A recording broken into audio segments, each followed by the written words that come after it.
सभी बच्चों को नमस्कार। हम बात कर रहे हैं नीट फिजिक्स की, जिसके उसके PYQs जो प्रीवियस 35 ईयर्स में क्वेश्चन पूछे गए हैं उनको डिस्कस कर रहे हैं। तो मैं उसका चैप्टर लेता हूं motion in a straight line. तो देखते हैं उसका नेक्स्ट क्वेश्चन। देखिए, नीट 2016 में क्वेश्चन पूछा गया है। हम जब तक क्वेश्चन पढ़ते हैं तब तक आपकी स्क्रीन पे क्वेश्चन फ्लैश हो रहा होगा।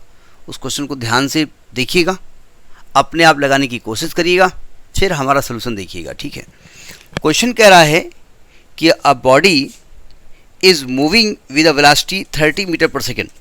अब चूंकि वेलोसिटी दी है तो अंडरस्टूड है वो कांस्टेंट वेलोसिटी होगी। A body is moving with the velocity of 30 metre per second towards east, यानी एक बॉडी 30 मीटर पर सेकेंड की वेलोसिटी से ईस्ट डायरेक्शन में मूव कर रही है। आफ्टर 10 सेकेंड, 10 सेकेंड बाद its velocity becomes 40 metre per second, यानी 10 सेकेंड बाद उसकी वेलोसिटी 40 मीटर पर सेकेंड हो जाती है। टुवर्ड्स नॉर्थ, नॉर्थ डायरेक्शन में हो जाती है। The average acceleration of the body is, इसका एवरेज एक्सेलरेशन निकालना है। ठीक, चलिए आइए सामने क्या दिया हुआ है। देखो, पहली बात, दो वेलोसिटी है। एक वेलोसिटी को v1 मान लेते हैं। v1 कितनी दी है आपकी? 30 मीटर पर सेकेंड। देखो, हमें क्वेश्चन नहीं आता है, जैसा लिखा उसका लिखते जाओ, और ये ईस्ट डायरेक्शन में है। ठीक, और दूसरी वेलोसिटी ऑफ टाइम है 10 सेकेंड। 10 सेकेंड बाद जो v2 हो गई है वो हो गई 40 metre per second north direction में। 40 मीटर पर सेकेंड ये नॉर्थ डायरेक्शन में है, यानी वेलोसिटी की वैल्यू भी चेंज हो गई और डायरेक्शन भी चेंज हो गई। अगर वैल्यू ही चेंज हो जाती तब भी एक्सेलरेशन है, और वैल्यू फिक्स रहे और डायरेक्शन चेंज हो गया तब भी एक्सेलरेशन है। तो कहते हैं इसका एक्सेलरेशन क्या निकलेगा। देखिए, एक्सेलरेशन हम जानते हैं rate of change of velocity, rate of change of velocity. तो अब बेहतर ये होगा कि आप इसको वेक्टर फॉर्म में लिख दीजिए, ज़्यादा आसान हो जाता है। कैसे?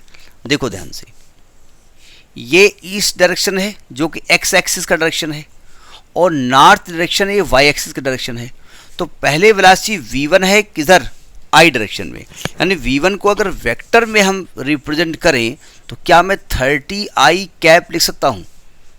आप जानते हैं एक्स डायरेक्शन का जो यूनिट वेक्टर होता है, इकाई सदिश होता है, वाई कैप होता है। और किसी भी वैल्यू को अगर उसके इकाई सदिश से उसके यूनिट वेक्टर से मल्टीप्लाई कर देते हैं तो वेक्टर में कन्वर्ट हो जाता है।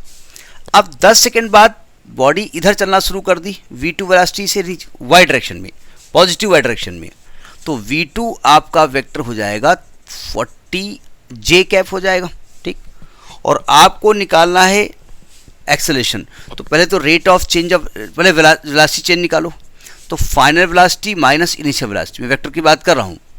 वेक्टर में फ़ायदा ये होगा ना कि अगर यही बॉडी नीचे जा रही होती ना तो माइनस जे से मल्टीप्लाई हम कर देते, तो हमको ज़्यादा उसमें वैल्यू से फ़र्क नहीं पड़ता, हम वेक्टर से आसानी से लगा लेते। तो v2 बोले तो 40j cap minus 30i cap, ये चेंज इन वेलोसिटी आ गया। मैग्नीट्यूड बाद में निकालेंगे। अब चेंज इन वेलोसिटी का मैग्नीट्यूड निकालो। तो आप जानते हैं मैग्नीट्यूड निकालने का तरीका अंडर रूट 40 का स्क्वायर प्लस 30 का स्क्वायर, 4 चौक 1600 और 3 तरह को 900, 2500 यानी 50 मीटर पर सेकेंड ये वेलोसिटी में चेंज हुआ। ठीक है, और एक्सेलरेशन का अगर मैग्नीट्यूड निकाले, चूँकि हमको मैग्नीट्यूड ही निकालना है, हमसे उन्होंने वेक्टर के बारे में बात की नहीं, तो अगर एक्सेलरेशन की बात करें तो आएगा rate of change of velocity upon time. तो ये 50 हो गया, टाइम 10 सेकेंड हो गया, 5 metre per second square is your answer. समझ में आई बात? नहीं आई? तो ये आपका सी पार्ट इसका सही है। ये 2011 का क्वेश्चन है, मैं गलत लिख गया, ये 2011 क्वेश्चन है। ठीक है, इसका सी पार्ट सही है। पार्ट पे न जाइएगा क्योंकि अलग अलग बुक प्रिंट करती हैं क्वेश्चन, तो पार्ट अलग अलग हो सकता है। ये क्वेश्चन आपका PMT 2011 का है, क्योंकि पहले नीट PMT हुआ करता था, ये PMT 2011 का प्री मेडिकल टेस्ट या all India pre medical test, AIPMT भी कहते हैं इसको। ठीक है, तो देखिएगा नेक्स्ट वीडियो। नमस्कार।